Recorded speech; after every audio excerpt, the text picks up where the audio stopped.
What's the question that you guys have for the rest of this season, just with a month left? You're asking, or the big question? I think it actually is the big question. It's definitely the big question. For me, it's the development of your prospects. Some are here in the major leagues, more pitchers than hitters. But it's the development of your prospects, whether, I just think of, I know this gets specific more than general, but I think of Josh Young. I think of Sam Huff. I think of some of the guys you traded for. Obviously, Spencer Howard, who's starting tonight for the Texas Rangers. We're seeing, some of these starting pitchers so far in very limited time do a very good job for the Texas Rangers. So I just think the overall question is developing a core team. Yeah, I guess I'll add into that vein, Kevin, because I think I know the question that is looming about free agency in the future there. But for me, it's going to continue to be, did we win the Yu Darvish trade based on AJ Alexy's career? And he's still currently, Mike, after 2 games, has a 0.00 ERA, which is better than Yu Darvish's entire career. So I'm going to say that AJ Alexy's career at the moment still better than Yu Darvish. Therefore, we must have won that deal. Wow! And I did. Somebody did tweet me this morning and said, "What would Jared Sandler think?" And here's my quote, Kevin. This is in Jared voice.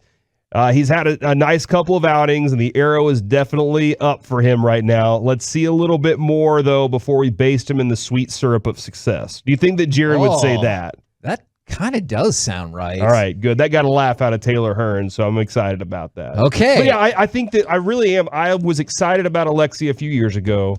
This is a joke about like him being, but you didn't win with the Willie Calhoun part of that trade. No. You didn't win. I don't know. I can't remember who the other part and I don't think you won there. But AJ Alexy, for the window that, Mike, we've been discussing with the Jack Leiter group, he looks like he could be a fun pitcher next year and into the future for you. So I'm excited. So here are some of the questions that are getting sent in. And this one I have to read because we were joking about this before the show started.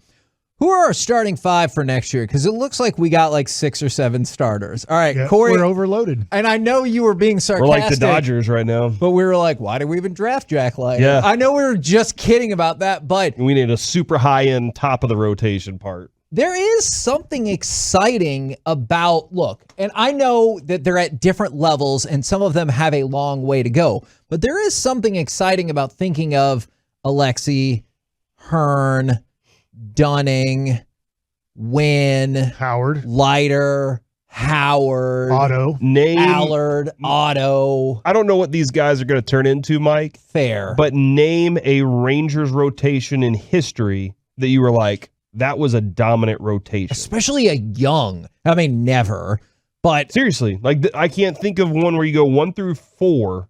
Well, the greatest ERAs in team history are when Mike Maddox was the pitching coach. Yes. In the times that you were going to the World Series or, competing. 2012 was a great year till the end, right? I mean, we know the history and everything there, but when you look at the history, was piecing things together with that. Like he had a good mindset on how to pitch, and he never had a dominant pitcher. True, but we were pretty high on, at the time, Derek Holland and Matt Harrison.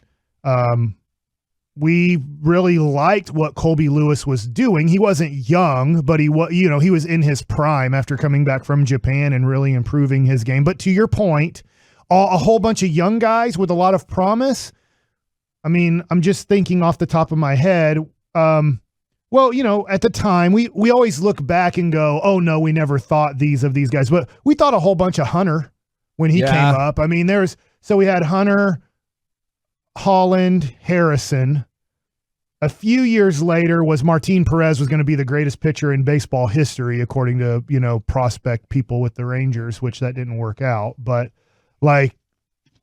so I'm just thinking Neftali Feliz doesn't fit there because he was a reliever, but he was rookie of the year. He was great when he came up. He was just in the bullpen part of it, not the rotation part of it. But I'm just trying to think, obviously you traded for Cliff Lee for half a season. CJ Wilson was there during that time in his prime and got a big contract. But there is a possibility, Mike, and I know I'm jumping the gun here, but looking at what we've seen, that you could have, five pitchers that you're like, okay, and then you maybe can spend some money to add a veteran at the top of the rotation or in the middle of it and still have money left over because you've saved money on pitching to now go invest in scoring runs. And here's the great thing. I remember at that time doing a study on that, and I can't remember what year it was. Let's just say 2011. Is that you were spending, or 2012, you were spending less than $6 million on your rotation. Yeah. Your rotation Wow. cost less than $6 million at the time. Remember, CJ had not become a free agent yet and hadn't hit it big because 2010 was his first year to really be a good starting pitcher. So his number was low. I believe like Colby Lewis was making under $3 million. And then you had league minimum pitchers in Derek Holland and Hunter and Harrison. So it's like, dude, this rotation is only costing about $6 million. So if you're looking at the time, an over $100 million payroll, you can spend $90 million on your hitters. Can that happen again? Maybe it can. And the great thing is none of these guys, or not all of these guys, are going to work out. Not even the majority of these guys are going to work out. But if you have 10 guys you really like in your farm system / in the major leagues right now, and 3 of them work out and they're good starting pitchers, that's good, because now you're just looking, to Corey's point and your point, Kevin, 2 veteran guys to really finish off the product.